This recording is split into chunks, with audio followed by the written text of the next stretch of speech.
उर्वाइया तेरी मुझको बहाए, परछाइयों से तू मेरा संग निभाए। ये लीजिए। इनमें से तुम्हें एक को चुनना है वसुधा के लिए। शादी का सारा इंतजाम हमारी जिम्मेदारी है।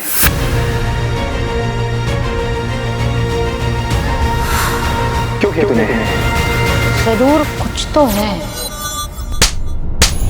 इश्किया इश्किया रंग तेरा, इश्किया इश्किया इश्किया रंग तेरा, इश्किया।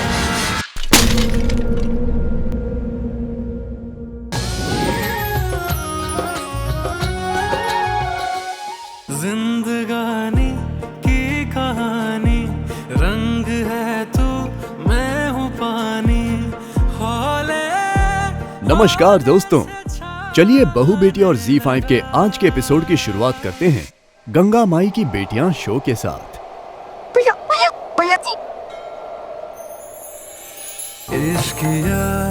जहां सिद्धू और स्नेहा की चल रही आंख मिचौली वाली लव स्टोरी के कुछ हसीन पलों का आनंद उठाते हैं। इश्किया रंग तेरा, इश्किया।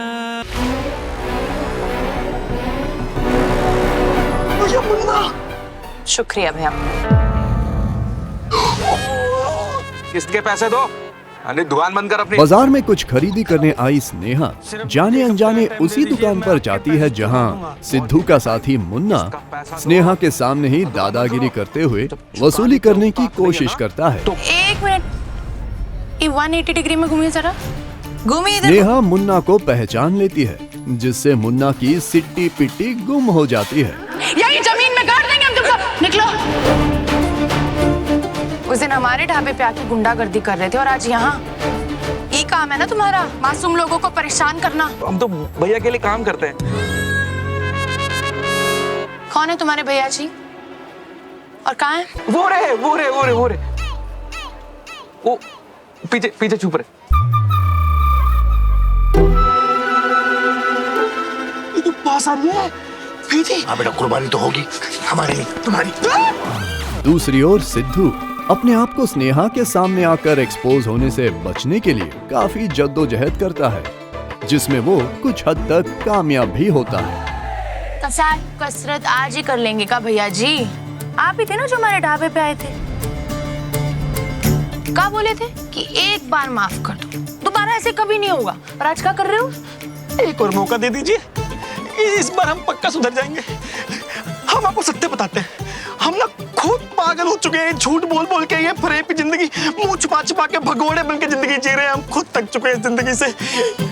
पर बस आज इस भरे बाजार में हम आपको वचन देते हैं, अगली बार जब आप हमको देखेंगी ना तो प्राउड फील करेंगी भाभी, देखना।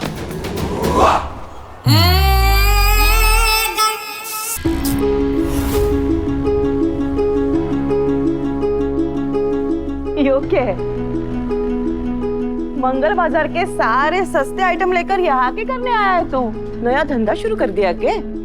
दुकान यहाँ लगाएगा? वसुधा की कहानी में वसु और देव की सामूहिक विवाह समारोह में हुई शादी से चंद्रिका सिंह चौहान अनजान तो है ही, पर साथ ही वसु के पिता हनुमंत भी इस बात से अनजान है कि उनकी बेटी की शादी हुकुम चंद्रिका सिंह चौहान को अंधेरे में रखकर, यानी कि उनकी इजाजत के बगैर हुई है। बस इस करीब की भेंट आप लोग स्वीकार कर लें तो। इस राज से अनजान हनुमंत चंद्रिका सिंह चौहान को अपनी समधन समझकर तोहफे के रूप में मिठाइयां पेश करता है। लेकिन हनुमंत आज तक हुकुम चंद्रिका सिंह चौहान के सामने अपने राज से पर्दा उठने के डर से वसुदेव और अविनाश के चेहरों पर काफी तनाव नजर आता है, मानो उनके चेहरे का रंग ही उड़ गया हो। इससे पहले कि काकुसा कुछ और कहे और मासा को सच पता चले, उन्हें रोकना होगा। देव और वसु की राज से भरी शादी से पर्दा उठता देख अविनाश अपनी सूझबूझ से बहाना बनाकर हनुमंत को टोकने की कोशिश करता है।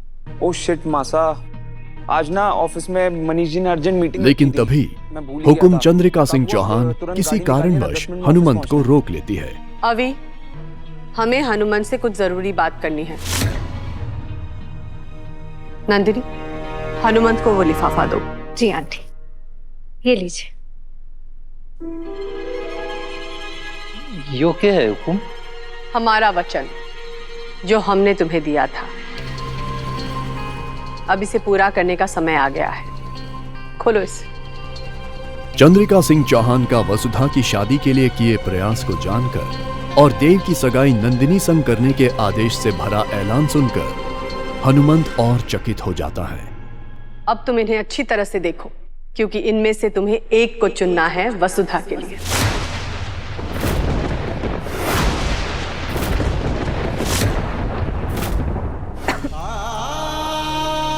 तुम भी देखो और पसंद करो। एक बाप का दिल अपनी बेटी के भविष्य के लिए मन ही मन टूटने लगता है।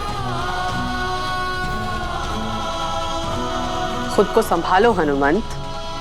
हम समझ सकते हैं कि एक बेटी की शादी की बात करने पर बाप का दिल बैठ जाता है, पर इस बार कोई विघ्न आने नहीं देंगे हम। तुम बिल्कुल निश्चिंत रहो, सब कुछ बढ़िया वसुधा से और देव हुकुम द्वारा किए जा रहे इस ऐलान से काफी हैरान होते हैं। हमारे को जाना होगा, आज्ञा दीजिए।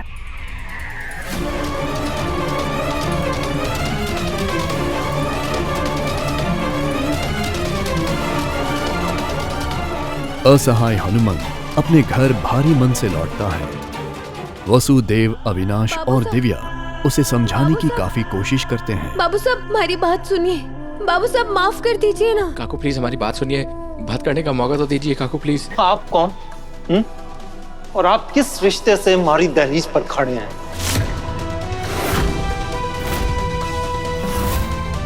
आप जैसे धोखेबाज, झूठे, मक्कार इंसान से हमारा कोई नाता ना है।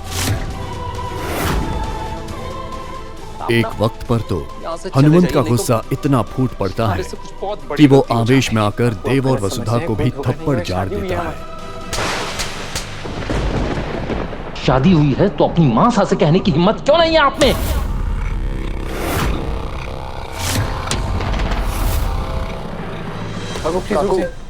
काकू क्या कर रहे हैं आप? रुक जाइए प्लीज। अगले ही पल हनुमंत अपनी बेटी की करतूत से इतना विचलित होते हैं कि पानी से भरा मिट्टी का घड़ा अपने ऊपर उंधेल कर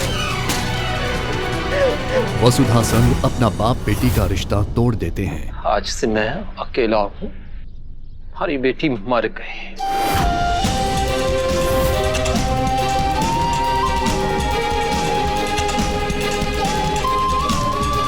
अपने पिता की इस हरकत से वसुधा के जज्बात टूटकर बिखर जाते हैं।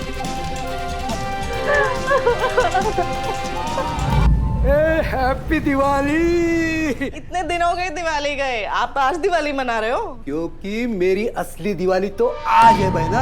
अरे आज मैंने उस गोपाल की बैंड बजा दी। तुमसे है तुम तक की कहानी में आपने देखा ही होगा कि किस तरह बदले की आग में झुलस रहा रघुपति गोपाल जी की दुकान को जलाकर राख कर देता है और यही बात बड़े गर्व से अपनी बहन को बताता है। मैंने जलाई।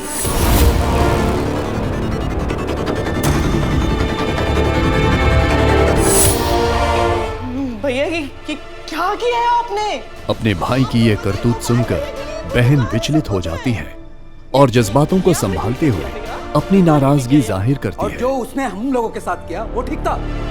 भैया सुनो, वो सब छोटी मोटी बातें थी। किसी की दुकान जला देना, उसकी रोजी रोटी छीन लेना, ये सही नहीं है। रघुपति अपनी बहन की नसीहत भरी बातें सुनकर क्रोधित होता है और उसे ब्लैकमेल भरी धमकी भी देता है।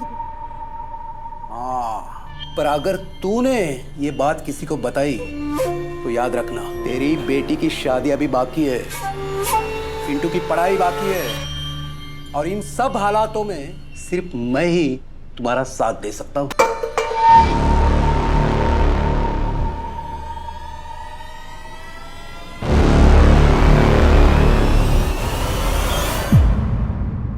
रघुपति के बेटे विपिन के कानों पर उसके पिता की करतूत पड़ती है और एक सच्चे दोस्त का फर्ज निभाते हुए वो अनु को अपने पिता का कुकर्म बताकर उन्हें सजा दिलाने की बात करता है। विपिन, कहाँ जा रहे तू? भैया विपिन, अरे रुक। कहाँ जा रहा है तू? अन्नू के घर। ताकि उसे हम लोगों का सच बता सके। हाँ, अन्नू मेरी दोस्त है, मैं उसे सब कुछ बताऊंगा। ओए राजा हरिश्चंद्र, यारी दोस्ती बाद में, पहले बाप से रिश्ता निभा। अन्नू को मैं बताऊं। तभी रघुपति गुस्से में आकर अपने बेटे को बुरी तरह से पीटता है।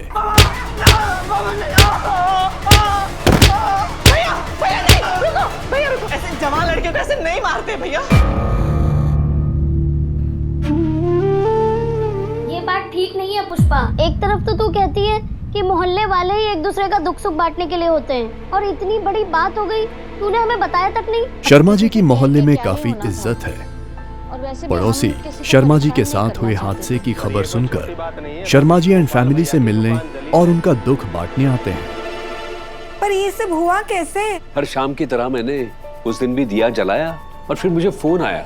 दुकान में नेटवर्क ठीक नहीं था, इसलिए मैं बात करने के लिए दुकान से बाहर गया। उतने में आग लग गई। मेरा मन नहीं मानता। दिया तो हम रोज घर में जलाते हैं सुबह शाम, दिए से आग इतनी। मुझे तो लगता है जरूर कोई और बात है। तभी कुछ पड़ोसी दुकान में लगी आग पर शक जाहिर करते हैं। कुछ गड़बड़ होने की आशंका जताते हैं, जो कुछ भी कह रही है ना, जिससे पुष्पा जी, अनु और शर्मा जी का शक और गहरा हो जाता है। इतने से दिए से इतनी बड़ी दुकान में आग कैसे लग सकती है? मुझे भी ये बात हजम नहीं हो रही है। जरूर कुछ तो है।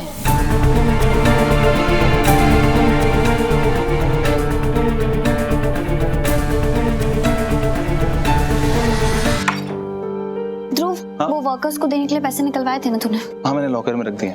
लाओ वो पैसे मुझे दे दो निकाल के। मैं वो साइट पे जा रहा हूँ, वो वर्कर्स को डिस्ट्रीब्यूट करने आए। जाने अनजाने हम मिले में ठीक है, मैं लेकर आता हूँ। ध्रुव और उन्नति के बीच चल रहे विश्वास अविश्वास की खिटपिट को हम आगे बढ़ाते हैं। रोहित, उन्नति और ध्रुव अपनी बहन रीत के साथ मिलकर एक ही बिजनेस ऑफिस में काम करते हुए नजर आते हैं। पैसे यहाँ नहीं है। क्या? पैसे नहीं है? तुझे पक्का याद है तूने पैसे यहीं रखे थे? हाँ दीदू, मैं नहीं।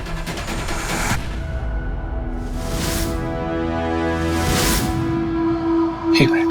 उन्नति, यस सर। मैंने जो तुम्हें 10 लाख दिए थे रखने के लिए, कहाँ रखे तुमने? ड्रामा क्वीन उन्नति पर से रीत और ध्रुव का भरोसा इतना उठ चुका है कि ऑफिस के पैसे गायब हो जाने पर उसे चुराने का इल्जाम उन्नति पर लगाते हैं और दोनों भाई बहन मिलकर उन्नति को पुलिस की धमकी भी देते हैं। ध्रुव मुझे जानबूझ के फंसा रहे। मैं अभी पुलिस को फोन करता हूँ, बता देता हूँ। एक मिनट ध्रुव, मुझे लगता है पहले हमें उन्नति का बैग चेक करना चाहिए। मनोज, उन्नति का बैग चेक करो।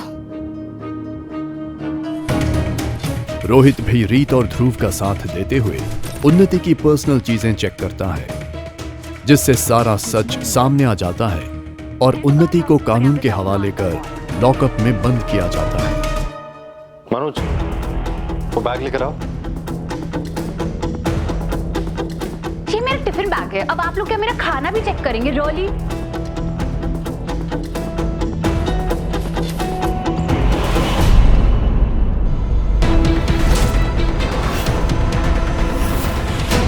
कहा था ना मैंने, पैसे इसी ने चुराए हैं। भैया, इन लोगों ने मुझ पर चोरी का इल्जाम लगाया। प्लीज इन सबको बताइए कि आपकी उम्मीद कभी भी चोरी नहीं कर सकती। भैया प्लीज। मनी तो चिंता मत। अपनी बहन उन्नति को मुश्किल में फंसते देख राघव उसकी पैरवी करने शारदा बुआ के साथ पुलिस स्टेशन पहुंचता है। सब सीसीटीवी चेक करने हैं।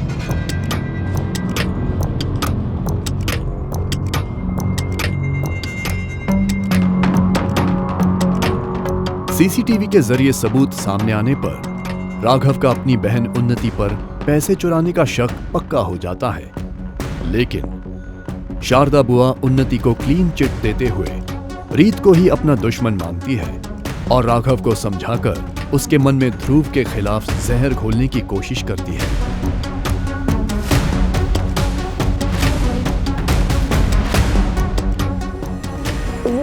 जब वो शादी की अनाउंसमेंट हुई, फिर तुम सब लोग अंदर चले गए। ऐसा लग रहा था कि उन्नति ने बहुत पी रखी है। उसे होश में लाने के लिए ध्रुव ने उसके मुंह पर पानी फेंका और हमारी उन्नति बिटिया ने पलटकर उसके चेहरे पर एक जोर से झापड़ रसीद दिया। मुझे तो लग रहा है शारदा बुआ के बताए वाकया से राघव के मन में ध्रुव के लिए शक उत्पन्न होता है। अपनी बहन के खिलाफ ध्रुव की करतूत को जानकर राघव गुस्से में अपना फोन पटक देता है। ऐसे कंगाली में आटा गीला नहीं करते राघव। वैसे ही तुम्हारे पास खुद के खर्चे उठाने के पैसे नहीं और नया फोन कहां से खरीदोगे? जिसे देखकर ध्रुव राघव के जख्मों को और कुरेदने की कोशिश करता है। सुना है उन्नति का केस लड़ने के लिए कोई लॉयर नहीं मिल रहा है। मैं जानता था ये सब तुमने किया। हाँ किया है मैंने। पर साबित कैसे करोगे? तो तुम्हें जान से मार। ध्यान से राघव, कहीं जेल जाने में अगली बारी तुम्हारी ना हो। और मैं नहीं चाहता कि तुम जेल जाओ, क्योंकि अगर तुम जेल चले गए तो तुम्हारी प्यारी बहन उन्नति का क्या होगा? उसे बेल कौन कराएगा?